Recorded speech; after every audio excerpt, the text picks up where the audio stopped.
Hello students, आज मैं आपके साथ डिस्कस करने वाला हूं नेशनल इनकम के अंदर इनकम मेथड, जिससे हम क्या निकालेंगे, हमारे देश की टोटल इनकम, बोले तो नेशनल इनकम निकालेंगे।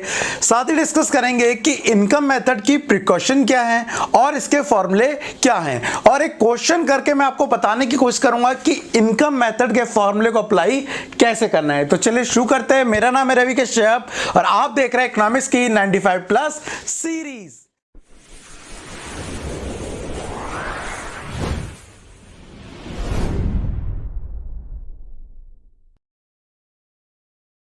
तो स्टूडेंट, आज के टॉपिक में सबसे पहले डिस्कस करते हैं इनकम मेथड से। आपको मैं ऑलरेडी बता चुका हूं कि नेशनल इनकम निकालने के हमारे पास 3 मेथड होते हैं। सबसे पहले मेथड को हम प्रोडक्ट मेथड बोलते हैं, दूसरे को जो आज हम डिस्कस करने वाले इनकम मेथड बोलते हैं, और तीसरे को क्या बोलते हैं हम यहाँ पर एक्सपेंडिचर मेथड कहते हैं। तो जो टोटल 3 मेथड है उसमें से हम आज डिस्कस करने वाले हमारे कौन से मेथड को, हम डिस्कस करने वाले हमारे इनकम मेथड को।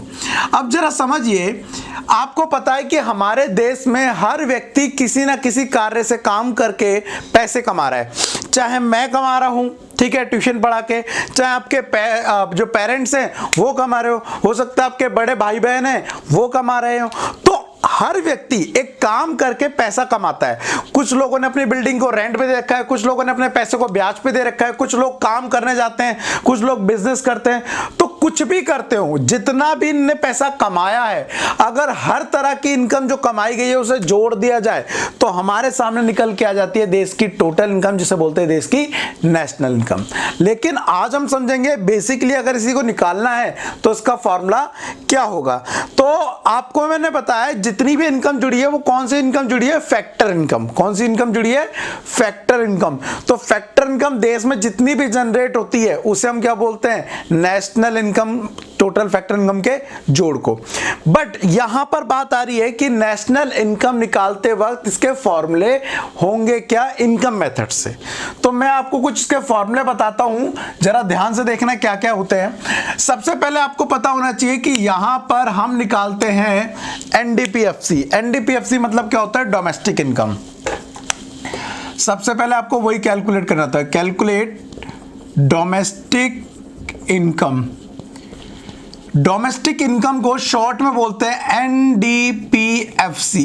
NDPFC, net domestic product at factor cost. तो देखिए जरा उसमें क्या क्या जुड़ता है। सबसे पहले बताऊं तो आपको उसमें जुड़ता है हमारा compensation of employ. Compensation of employ, जो एम्प्लॉय को सैलरी वैली दी जाती है, इनकम दी जाती है उसकी, वो कंपनसेशन ऑफ एम्प्लॉय में आता है। दूसरा है बच्चा लोग यहां पे जुड़ता है ऑपरेटिंग सरप्लस। याद रखना, कॉपी पेन और नोटबुक सब कुछ अपने साथ रखना, साथ के साथ नोट करते जाना और फिर पढ़ना, ठीक है। अदरवाइज सर के ऊपर से जाए तो मेरे को मत बोलना फिर। ऑपरेटिंग सरप्लस, ठीक है। और प्लस लास्ट में जुड़ता है मिक्स्ड इनकम। Mixed income. अब बात कर लेते हैं कि ये क्या होता है। तो कंपनसेशन ऑफ एम्प्लॉय क्या होता है, देखिए नॉर्मली, अच्छा इन तीनों को जोड़ने के बाद, इन तीनों को जोड़ने के बाद जो टोटल निकल के आएगा हमारा, वो निकल के आएगा एनडीपीएफसी। इन तीनों का जो सम होगा वो एनडीपीएफसी होगा। For example compensation of employ है 1000, ऑपरेटिंग सरप्लस है 200 और मिक्स्ड इनकम है 300। तो टोटल जो निकला 1500 निकला है, सॉरी हाँ 1500 निकला है। ये हमारा क्या निकल गया, ये हमारा निकल गया एनडीपीएफसी, जिसको हम क्या बोलते हैं, डोमेस्टिक इनकम बोलते हैं। नाउ अब हमें समझना है इसको डिटेल में कि कंपनसेशन ऑफ एम्प्लॉय में क्या क्या आता है, ऑपरेटिंग सरप्लस में क्या आता है और मिक्स्ड इनकम में क्या आता है। तो समझिए, देखिए नॉर्मली कंपनसेशन ऑफ एम्प्लॉय अगर डायरेक्ट ना दिया तो इसके भी 4 पार्ट है, इसमें 4 चीजें आती हैं। सबसे पहला wages and salary in cash, जो एम्प्लॉय को सैलरी मिल रही है किसमें, in the form of cash, that is called wages and salary in cash. Second, कई बार एम्प्लॉय को क्या करते हैं, सैलरी के अलावा भी फ्लैट दे दिया, कार दे दी, उसका फ्यूल दे दिया, या अदर एनी प्रोक्यूजिट्स जो उसको सैलरी के अलावा मिलते हैं, मतलब कैश के अलावा।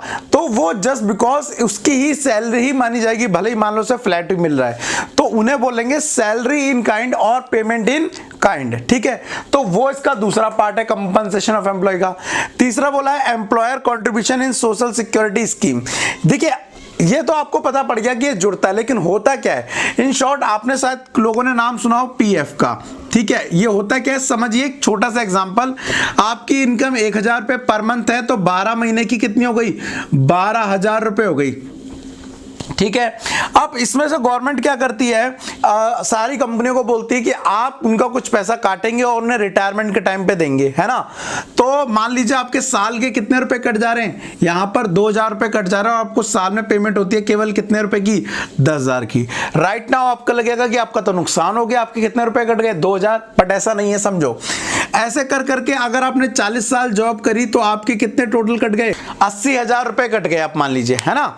अब 80,000 रुपए कटने के बाद आप देखेंगे यहां पर कि आपको at the time of retirement इतना ही अमाउंट कौन देगा, आपका मालिक देगा। ध्यान रखना, ये वाला शेयर किसका था, हमारे एम्प्लॉय का था जो उसकी सैलरी से कटा था, लेकिन बाद में इतना ही शेयर कौन बनाएगा, एम्प्लॉयर भी देगा at the time of retirement normally. तो उसको 80,000 रुपए और मिल रहे, बाद में इस चीज का इंटरेस्ट भी मिलता है, उसकी हम बात नहीं करेंगे। तो ये वाला जो एम्प्लॉय का कंट्रीब्यूशन है ये तो ऑलरेडी नेशनल इनकम में जुड़ गया, क्योंकि हमने जो कंपनसेशन ऑफ एम्प्लॉय जोड़ा था तो उसकी सैलरी पूरी 1000 के हिसाब से बोले तो 12,000 कैलकुलेट कर ली, लेकिन हमने इसको कैलकुलेट नहीं करा जो मालिक ने दिए थे। तो ध्यान रखना यहां पर तीसरा आइटम जुड़ता है employer, not employ, employer contribution in social scheme. तो सर पीएफ एक तरह से सोशल स्कीम हो गई, यहाँ पे प्रोविडेंट फंड जो रिटायरमेंट कैंप में मिलेगा, ठीक है। And last pension on retirement, जो लोग काम कर रहे हो उनको काम के रिटायरमेंट के बाद उसे पेंशन मिलती है, वो नेशनल इनकम में काउंट होती है, वो फैक्टर इनकम कहलाती है, ना कि ट्रांसफर इनकम। तो आपको पता पड़ गया कि कंपनसेशन ऑफ एम्प्लॉय के अंदर कितना आइटम आते हैं, 4 आइटम आते हैं, समझ आ गया। नाउ उसके बाद आ रहा है एक इंपॉर्टेंट चीज यहां पर कि ऑपरेटिंग सरप्लस क्या होता है। देखिए हम इकोनॉमी में हर कोई व्यक्ति अब जॉब थोड़ी ना कर रहा है, वो तो अलग अलग काम कैसे कमा रहे होंगे। तो जो जॉब कर रहे हैं वो तो कमा रहे हैं कहां से, कंपनसेशन ऑफ एम्प्लॉय से, लेकिन जो जॉब नहीं कर रहे वो अदर फैक्टर से कमाते हैं, उन्हें कहते हैं ऑपरेटिंग सरप्लस। आप देखो कैसे, फॉर एग्जांपल आप देखिए, सबसे पहला दिया हुआ रेंट एंड रॉयल्टी। जिन लोगों ने अपनी बिल्डिंग मान लो रेंट पे दे रखी है, बिल्डिंग दे रखी है, या मान लो किसी ने बुक लिख दी एग्जाम्पल के लिए, तो जब जब बुक सेल होगी उसे क्या मिलती रहेगी, रॉयल्टी मिलती रहेगी, ठीक है। तो ये इनकम है, बिल्डिंग से आपको क्या आता रहेगा, रेंट आता रहेगा। तो ये देखिए दूसरे टाइप की इनकम है, ये क्या है, दूसरे टाइप की इनकम है, लेकिन ये किसी के यहाँ जॉब थोड़ी ना कर रहे हैं। तो रेंट जुड़ गया, रॉयल्टी जुड़ गया, ऑपरेटिंग सरप्लस की बात हो रही है। और उसके बाद देखिए इंटरेस्ट, मान लीजिए आपने किसी को कैपिटल दिया है, कैपिटल मतलब आपने ब्याज दिया है, ब्याज पे पैसे दिए, तो आप क्या कमाएंगे उससे, इंटरेस्ट लेकर पैसा कमाएंगे, क्या लेकर, इंटरेस्ट लेकर पैसा कमाएंगे। तो वो जो इंटरेस्ट है वो भी आपकी इनकम है। एंड लास्ट देख रहे होंगे आपको प्रॉफिट, जो लोग अपना बिजनेस कर रहे हैं, एंटरप्रेन्योर हैं, वो क्या कमाते हैं, प्रॉफिट कमाते हैं। तो इंडस्ट्रीज हम क्या कमाते हैं भाई, प्रॉफिट कमाते हैं। तो देखिए हमने हर तरह की इनकम को इसमें जोड़ दिया, किसके अंदर, ऑपरेटिंग सरप्लस के अंदर। इसका मतलब इसके अंदर रेंट आ गया, रॉयल्टी आ गया, प्लस इंटरेस्ट आ गया, प्लस प्रॉफिट आ गया, आपको पता हो तो। समझ आ गया ऑपरेटिंग सरप्लस। अब इसमें लास्ट एक चीज रह जाती है जी, जो कि रह गई मिक्स्ड इनकम। अब ये मिक्स्ड इनकम क्या है, देखिए इसके अलावा अगर कोई भी बचा तो उसकी सबकी इनकम को मिक्स्ड इनकम में मान लिया जाता है। अब बचा कौन, बेसिकली बचे वो लोग जो नॉर्मली छोटा मोटा अपना काम करते हैं, शॉपकीपर हो गए, बार्बर हो गए, ये सब लोग हो गए, है ना।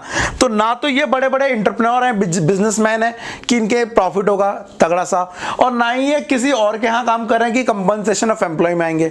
तो इसलिए इनकी इनकम को क्या मान लेता है, अदर इनकम मान के मिक्स्ड इनकम के नाम से उसे ऐड कर दिया जाता है। समझ आ गया आपको। तो सब लोगों की इनकम जुड़ गई। अब जरा यहां पर एक इंपॉर्टेंट चीज और देख लेना कि यहां पर एक चीज दी है प्रॉफिट। इस प्रॉफिट को भी अलग से बांटा गया है, ठीक है।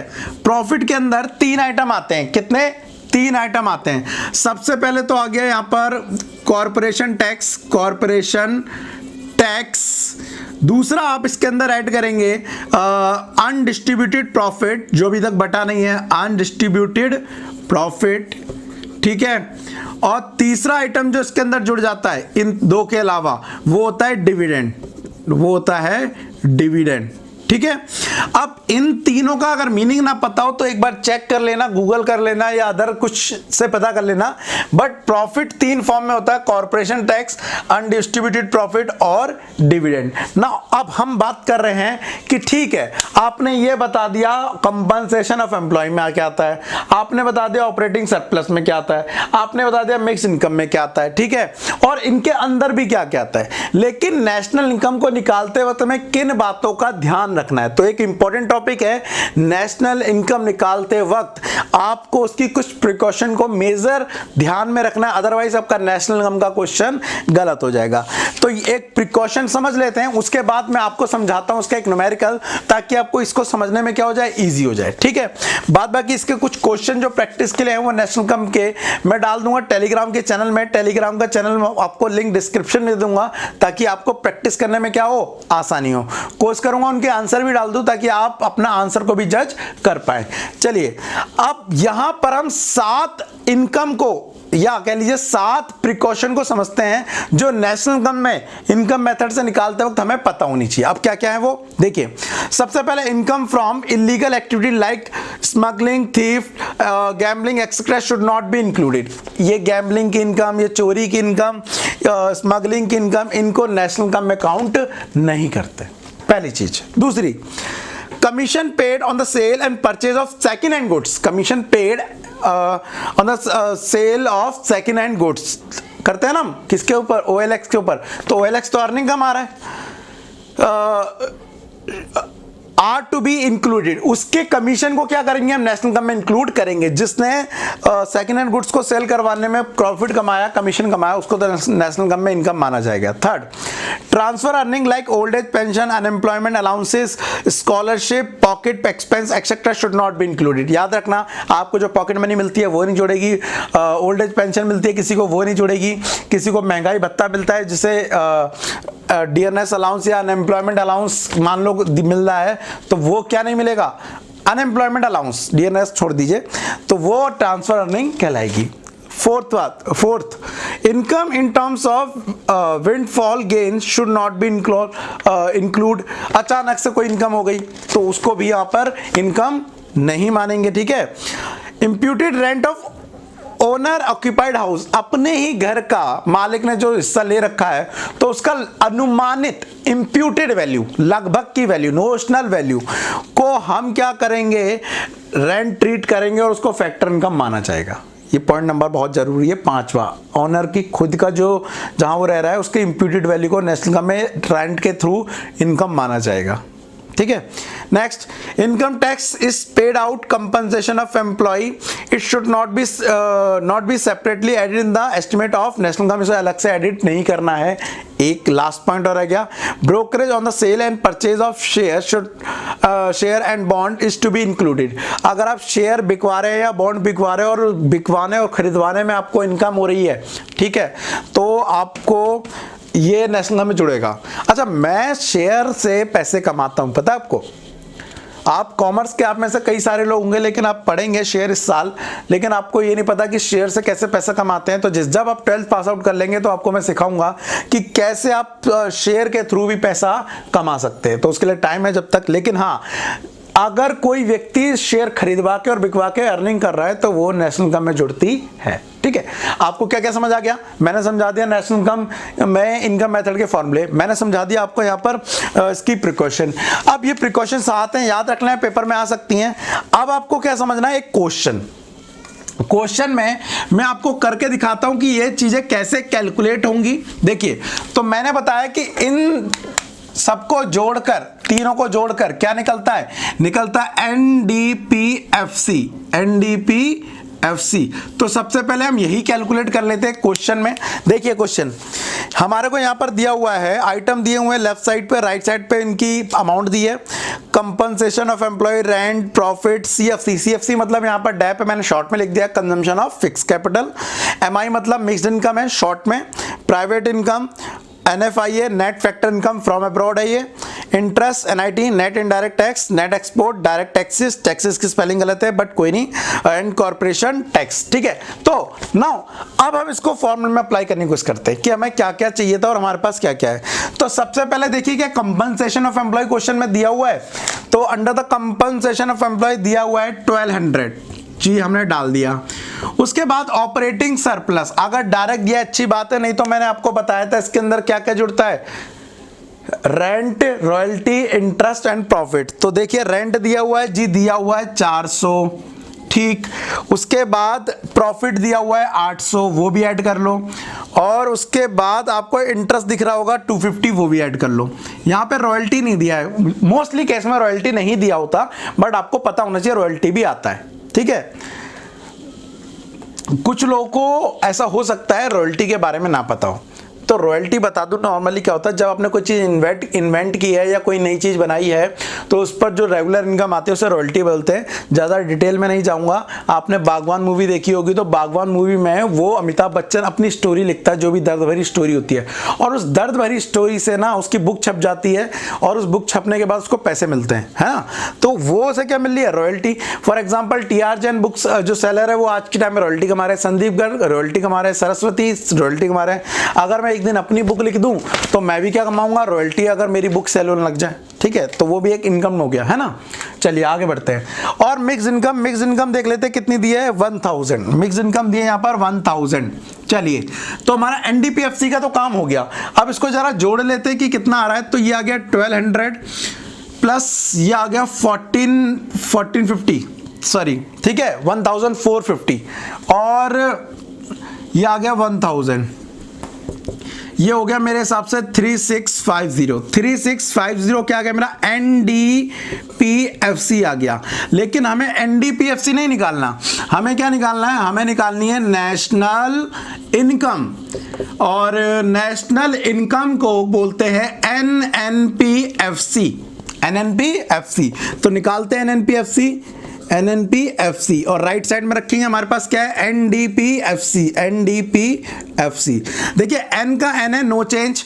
D को क्या बनाना है, D को बनाना है नेशनल। डोमेस्टिक को नेशनल बनाने के लिए आपको मैंने कन्वर्जन फॉर्मूले बताए थे कि अगर जब भी आपको डोमेस्टिक को नेशनल बनाना है, तो प्लस करेंगे NFIA, net factor income from abroad, और अगर नेशनल को डोमेस्टिक बनाना है तो माइनस NFIA। ऑलरेडी पुरानी वीडियो में समझा चुका हूं भाई, वो वाली पार्ट देख लो जिनको नहीं पता है, नहीं तो सर के ऊपर से जाएगी सारी बातें। चलो तो यहां पर मैं NFIA जोड़ देता हूं। फिर देखो P का P है, FC का FC है, नो चेंज। ये मेरा फॉर्मूला बन गया, ये मेरी वैल्यू 3650। और NIT देखो, सॉरी NFIA कितना दिया हुआ है, NFI दिया हुआ है -50, तो प्लस माइनस माइनस हो जाएगा, तो वैल्यू आ गई 3600। तो भाई मेरा आंसर NNPFC बोले तो नेशनल इनकम कितना है, 3600 है, 3600 है। तो ये क्वेश्चन हो गया जिससे मैंने आपको बता दिया कि नेशनल इनकम का फॉर्मूला अप्लाई कैसे करना है। समझ आ गया आपको। तो आज हमने क्या क्या कवर कर लिया, आज हमने कवर कर लिया नेशनल इनकम का मेथड होता है क्या, इसके फॉर्मूले क्या होते हैं, इसका प्रिकॉशन क्या, और एक न्यूमेरिकल क्वेश्चन डिस्कस कर लिया ताकि आपको समझ आ जाए। ठीक है, अब करना क्या है, करना यह है कि अगर आपको ये वीडियो समझ आई है तो फीस का टाइम हो गया, फटाफट लाइक का बटन दबा के फीस जमा कर दो। दूसरी चीज, अगर आपको लगता है और प्रैक्टिस क्वेश्चन चाहिए तो मुझे कमेंट में करके बताना है कि सर इसके प्रैक्टिस क्वेश्चन चाहिए, तो वो मैं कहा दे दूंगा, टेलीग्राम में चैनल में दे दूंगा। बाद बाकी एक क्वेश्चन और करना है, टेलीग्राम चैनल का लिंक डिस्क्रिप्शन में। एक चीज और करनी है आपको, वो क्या करनी है, इस वीडियो को अपने दोस्तों के साथ शेयर कर दो ताकि उनको भी पता पड़े भैया इनकम मेथड से न्यूमेरिकल कैसे निकाले जाते हैं।